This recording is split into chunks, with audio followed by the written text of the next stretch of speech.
Hey, what's up everybody? Hope you're having an amazing day so far. I'm your host Phil, and today's video we're going to check out the brand new plugin by PolyChromeDSP called the Nutcracker. Let's first roll the intro clip, then listen to a full mix, and then get into checking out the plugin.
Welcome to today's video once again, and thank you for tuning in. Yeah, today on the bench we got PolyChromeDSP's latest release, the Nutcracker, and that's exactly what we're gonna do. We're gonna smash some balls with this one because this seriously has some gain and some punch to it. Now, transparency, straightforward first. PolyChromeDSP has reached out to me and asked if I want to check out the Nutcracker, and they're actually also paying me for this video, so please deem this a sponsored video. However, you're always going to get my honest thoughts and opinion. I'm never obliged to any talking points when I do these kind of reviews, so please take that in mind. What I say about this plugin is genuine and true. In case you're unfamiliar with them, PolyChromeDSP is the brainchild of Thomas McLaughlin, who is an YouTuber. As far as I can tell, he has his own channel, quite successful, and Luca Capocci, who is the CEO or the mind behind Audiority. Audiority is a small company which also creates plugins. They have like the Solidus Randy or something it's called, or Randy Solidus, not sure, which is a really cool replica of a solid state, and some other cool plugins. They're a few years already in the game, and they teamed up together, created PolyChromeDSP, brought out a few very cool plugins so far. I have checked out the Nunchuck, I have checked out the Thomas McLaughlin suite and the Hypertune, and while the Thomas McLaughlin suite was not kind of my, my cup of tea, I really enjoyed the Hypertune and the Nunchuck in the demo versions, and now I'm finally getting the chance to actually cooperate with them and check out the Nutcracker, and this one is really cool. So I now got the user interface opened of the Nutcracker. Let's first talk about the UI elements and then move over to what the plugin sounds like. Now over here you got this, let's say, utilitarian stuff where you got the input gain, you got the gate, you got the spread. This is basically when you double your guitars or fake doubling your guitars. You got an outward compressor, which I barely use for high gain tones, an output gain, And you got the Hypertune over here. The Hypertune is their transpose feature, really useful, really quick, low latency, works fairly good. And then we got the wide setup, which is, you know, widening up your stereo stuff, and the preset manager. Over here, you got some preferences which you can set up. You can set the oversampling to high. Let's go with that one. You can set the size, and you can set the input calibration, which is basically you play your guitar and then you look that you want to get in the target level over here.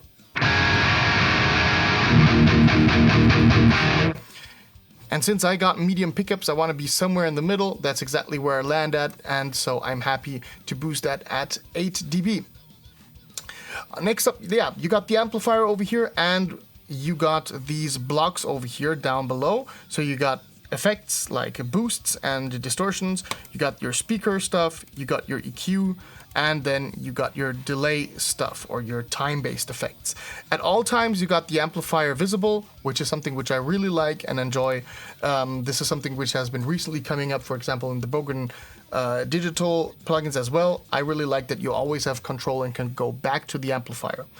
Down below over here, we got a MIDI setup where you can set up different MIDI programs. This is very useful if you want to do this live. For example, if you want to downtune at an instance with the Hypertune, then you can use that with the CC value. Then you go down below to the transpose, you would set up all of your stuff, and then with the touch of a MIDI foot switch, you would then get an instant downtuning, which is really cool. Yeah, but this so far I'm not using really MIDI with plugins, so there's that. And then we got a tuner, fairly generic, works pretty well, I must say, and I always appreciate a good tuner in a plugin. Alright, everything is now set to the default settings, except for the oversampling, which is set to high. This is what it sounds like.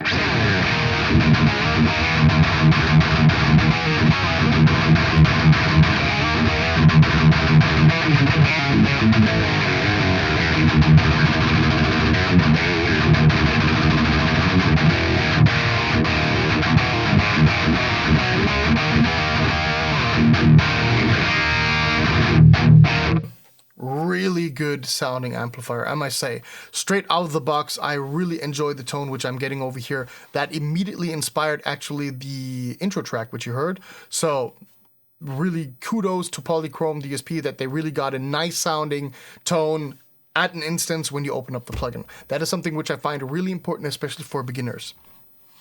Down below over here, we got all of these effect blocks, but let's first talk about the amplifier controls. We got the gain control, which can go fairly low to 0%, basically kind of a cleanish tone,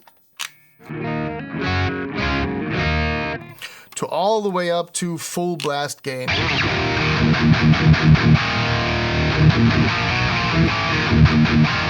What I really like about this amplifier, first off, it's a single channel amp, so it's a one-trick pony in that regard. What you see is what you get, but it has a lot of flexibility within that gain range. And what I also like is the fact that even with 100% gain, you still have that punchy clarity, I would say. Like, it's still thick and a little bit muffled up, but it's not like woolly and undefined.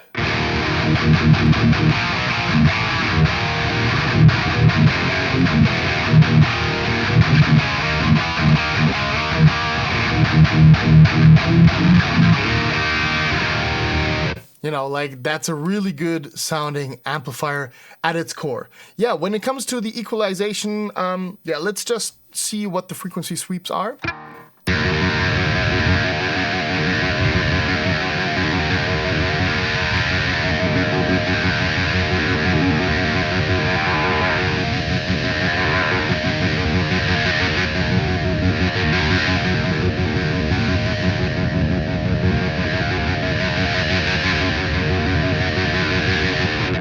So yeah, it's a really cool, like, well laid out setup.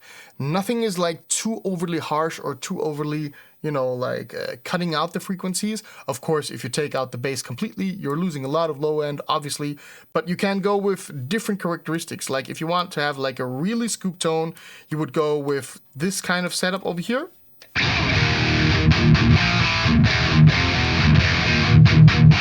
That kind of gives you a very ugly, harsh tone, which still sounds cool. But if you want to kind of match that up, or, you know, like warmth that a little bit, then take this back, but keep the high mids scooped.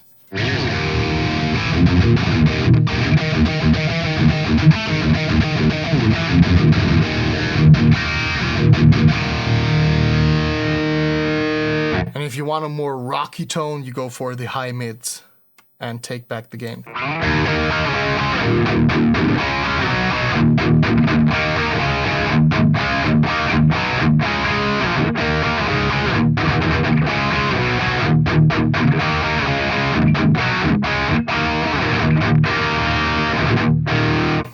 Yeah, what I really like the most is this kind of tone aesthetics. Let's go over here. Let's bump that down. Yeah, that's my tone, which I like the most over here. Yeah, volume, pretty generic volume. We got the ultra tight, which doesn't do that much, to be honest.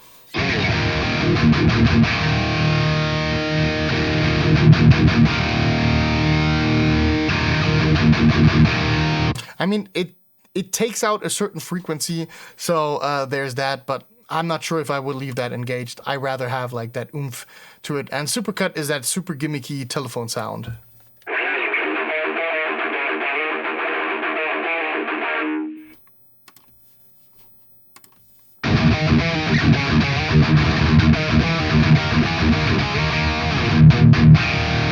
So there's that. I mean, you can set this automated within the parameters. So you could set, for example, live if you want to have that telephone effect for an intro.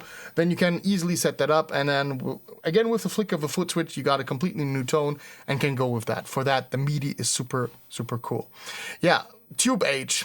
I'm not so sure what to think about this one. I mean, there is a difference. The old one has a little bit more brilliance, but therefore lesser low end.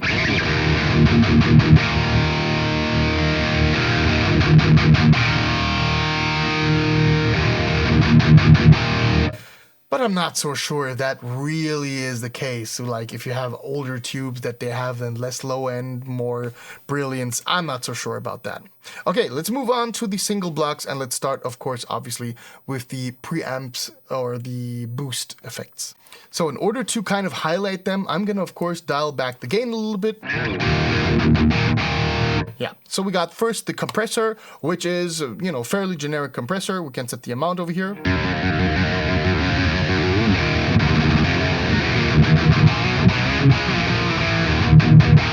So there's no tonal characteristic to it, so therefore we're just going to put that away. It's the same like cranking up the gain of the amplifier. Next up we got the Storm, which is a 14 Tempest amplifier. When it comes to the 14 Tempest pedal, when it comes to the 14 Tempest, I like to set it up like so. So let's see what that sounds like.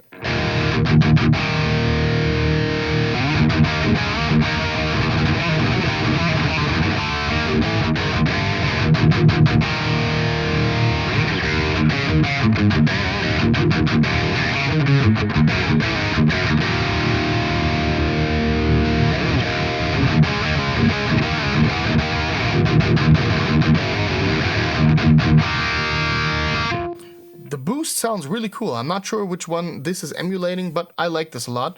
But I really enjoy the drive over here. I think it is something very reminiscent to an Electric Eye Audio Mud Killer because of this tight knob over here. Apart from that, kind of very Max on OD808 style or Tube Screamer style.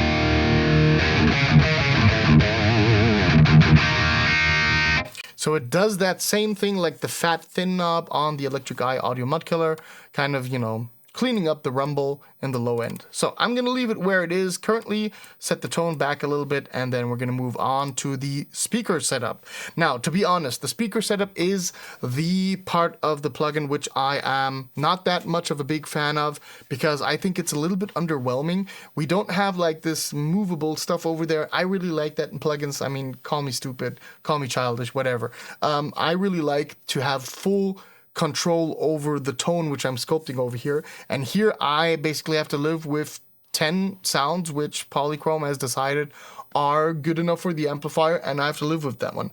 Granted, number 6 over here is my favorite sound, and it sounds really good, but nonetheless, I like to have my freedom. Let's walk through the different impulse responses, cabinet sections, whatever you want to call them.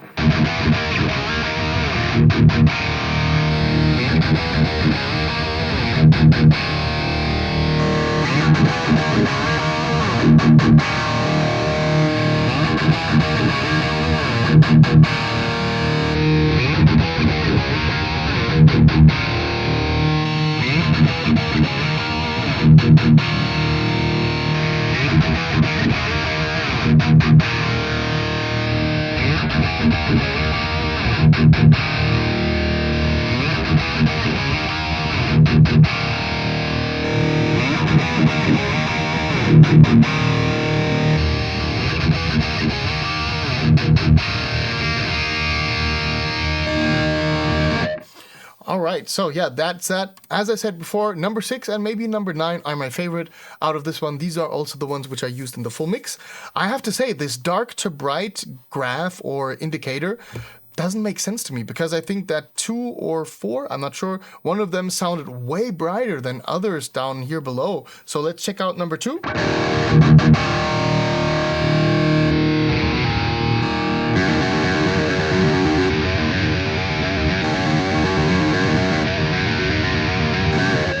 So in my book, number 6 sounds by far darker than number 2, but that's just my personal opinion. I mean, I don't mind. You know, in the end, there are 10 different impulse responses which you can choose from, and you're good to go with that one. I could also go ahead and use my own impulse responses by right-clicking over here and loading an impulse response. Let's go with that one. I really like the creamback over here. So, and then this is what it sounds like.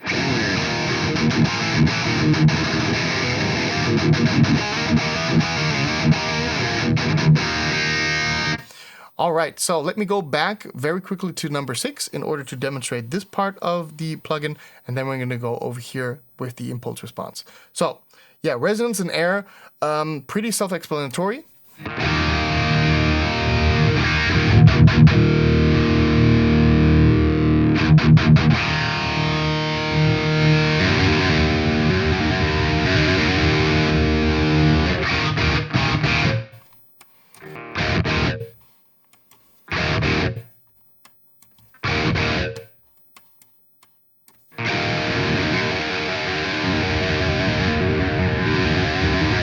Yeah, so these controls I like to leave at standard when using number 6. Let's go back to the impulse response. It's very harsh, to be honest, like in the high frequencies. And for this over here comes into play. This is speaker voice, a very large band EQ. I think we got like 30 or 32 bands, which we got, and we can make super surgical changes over here. Maybe the frequency which I don't like is maybe at 4 kilohertz or 8 kilohertz. Let's listen to what that sounds like.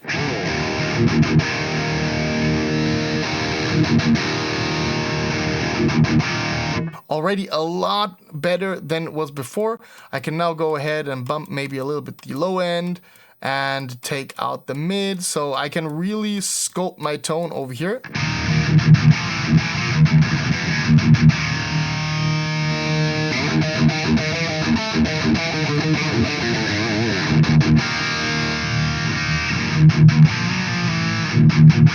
Now, I'm not saying that this is my preferred tone over here, but I just want to kind of imply how much of a transition of the tone you can do with the speaker voice setup. And this is one of the core features of the cabinet section over here, where it differs from the competition, because let's say you're using this in a live venue and you have some super annoying resonance peak at 125 hertz.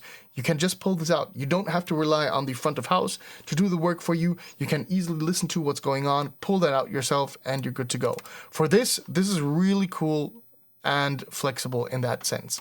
Okay, let's move on to number 6 back over here and then go into the other blocks. All right, since we got a lot of ground to cover, still I am going to kind of rush through that. I'm going to disable the drive over here. We got 2 different EQs. We got a mastering EQ, which is a parametric EQ, and we got a graphic EQ.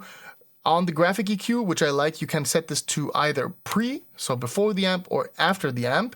Let me show you how I like to use EQ pedals in general. I would set them before the amp. I would take out the frequencies around 200 hertz kind of, and then I would bump up the pre-volume substantially, and then I'm kind of using that as a boost. So let's listen to the amplifier without the boost or without the EQ.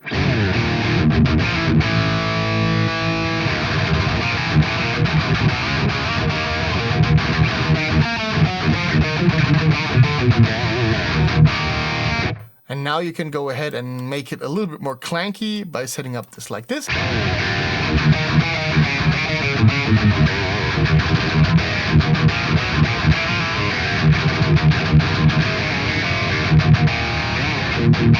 And this already sounds like a different channel or a different amp altogether. Like this sounds very much like, I mean, not exactly, but you know, kind of like a Mark II C+ thing.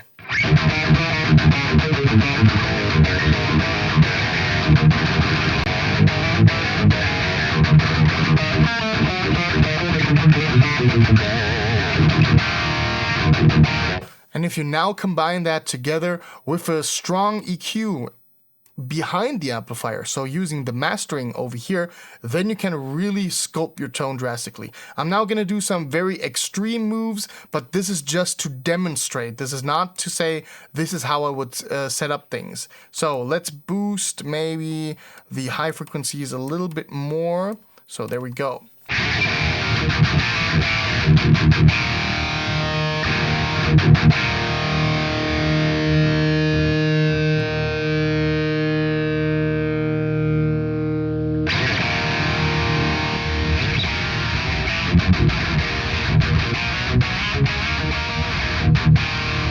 So yeah, quite powerful tools which you got here at your disposal.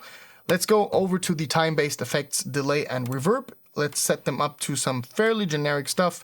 There are two things on the delay which I really like, and also on the reverb. One of them is the spill functionality. Spill means that even after you disable the effect, you still got the tail of the delay or the reverb shining through. So let me just showcase what that would sound like on the delay. So we got maybe a longer feedback, and then we got the mix. So now, even though I disabled the delay, while the delay tails were moving on, the delay finished off before it's now then turned off. So this is the spill functionality. This is incredibly useful when you're using this indeed in a live situation. You don't want to have your delays cut off when you play a solo and you're at the peak of your solo and you want to kind of, you know, let those delay tails go out and then kick in back into the rhythm. If then the delays are kind of cut off, it kind of destroys the vibe which you have built up with that one. The next setup on the delay, which I really enjoy, is ducking. Ducking is a different thing. Ducking is basically when your reverb tails are under your guitar playing, the delay tails are going to be ducked until you stop playing. So what does that mean? That means while I'm now going to be playing, you're not going to hear that much of the delay tails, and only once I stop playing, then the delay tails will shine through.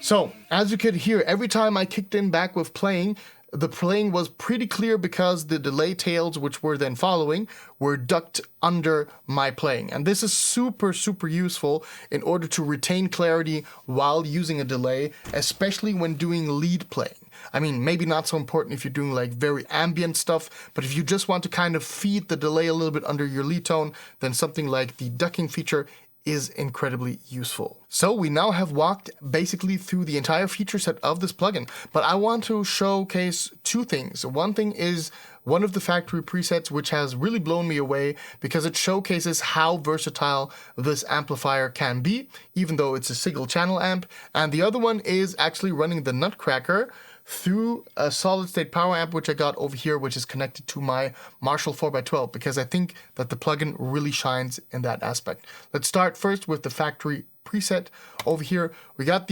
all of these nut named factory presets, absolutely nuts, haha. And one thing which I really want to kind of highlight is the acoustic magic nuts. I'm gonna disable now the reverb or take it out. A lot of diffusion. Let's set the mix over there. Time is not supposed to be that long. Delay I also want to have very low in the mix. Yeah, and this is what it sounds like.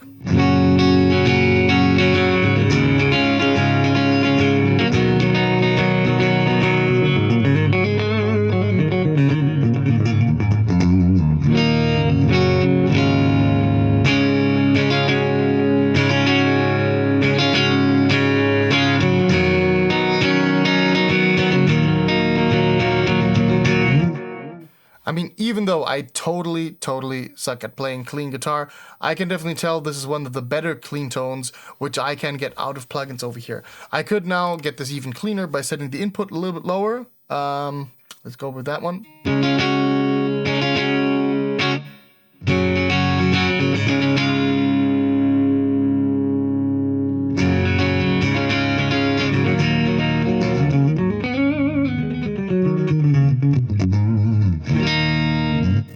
So this really sounds cool. I mean, this is a really cool clean tone, which I was kind of missing in this. And I'm like asking myself, wait a minute, how is that possible? Now, first off, they're using this compressor over here. But the true magic lies within, again, the speaker voice. Now, listen to what it sounds like if I disengage the speaker voice.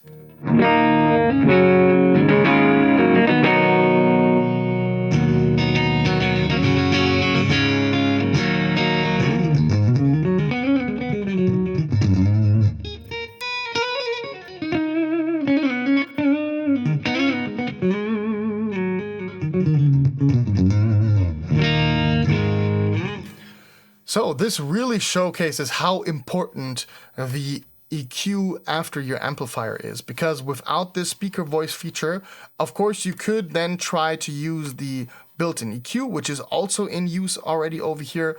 But, you know, let's face it, having this as a tool at your disposal is a very valuable asset. All right, let's get to the last segment before we wrap up this video, and this is running the Nutcracker into an actual real cabinet. So I got my guitar going into my interface that goes to the Nutcracker, is then reamped into the Harley Benton Thunder 99 power amp, and that in turn goes to my Marshall 4x12 with G12 vintage. That is mic'd up by the SE Electronics V7X and a ribbon mic, the T-Bone RB500.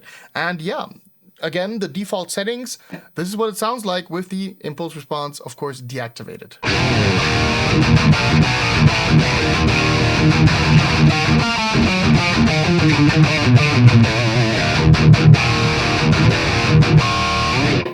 So that sounds really good already. I could now go ahead, scoop the high mids a little bit, take a little bit off the high frequencies, and then push the low mids.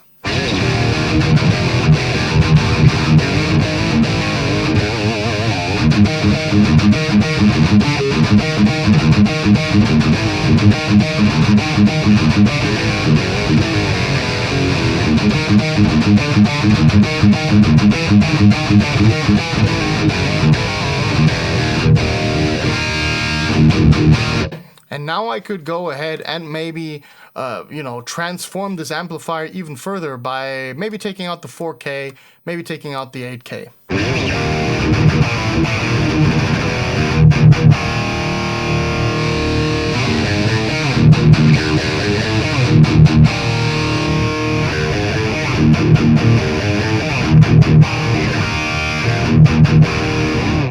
Now, this again shows how powerful the EQ, especially the speaker voice feature, can be in such a scenario. And it really shows that the Nutcracker is definitely usable for a live situation. Let me wrap up this video by saying that I am genuinely impressed by the PolyChromeDSP NUTCRACKER. This one really hit it out of the park for me, straight from the first riff. I really like the sound out of the box. I really like what they're going for over here. There are some things which I dislike about the plugin, like the cabinet section, but other features like the speaker voice kind of come up for that one and, you know, bring it back to an even level within the other competition out there on the market. So, I really enjoyed this one. There's a free trial, so I'm going to put the link to the product page down in the description below, so you can immediately access that one. Introductory price currently is around $60. Regular price is $99. Absolutely fair pricing. If you ask me, it's right among with the competition. Thank you so much, everybody, for watching. If you liked this video, then please like, subscribe, share, comment on the video. Let me know what you think about the plugin. Have you already tried it for yourself? So let's engage a little bit in the discussion. Always curious to hear your thoughts on this one. And with that out of the way, I'm out of here. Thank you, everybody. See you in the next video. Until then, keep it metal.